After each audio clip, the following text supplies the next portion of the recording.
আসসালামু আলাইকুম ফ্রেন্ডস, আমি জামান জোয়ারদার। তো আজকে কেক ব্রেকের অনার যিনি, ওনাকে আমি আমার বাসাতে কেক বানানোর জন্য ইনভাইট করেছিলাম।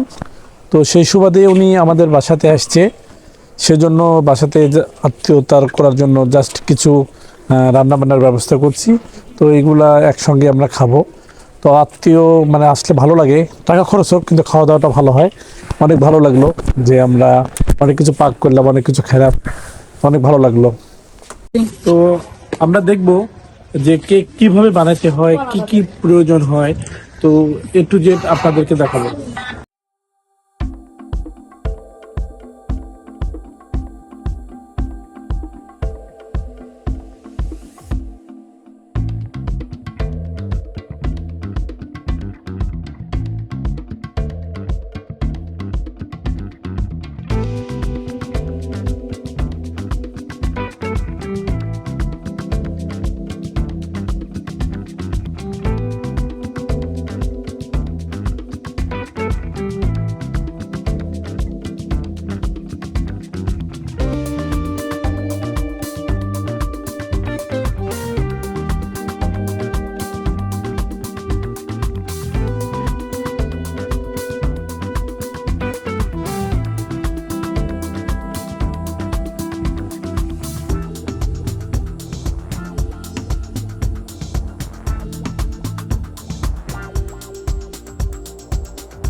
এইবারে আত্মীয়কে আপ্যায়ন করার সময় চলে এসেছে এবং আমরা খাওয়া দাওয়ার প্রসেস সব কমপ্লিট করেছি। এবার খাওয়া দাওয়ার পালা।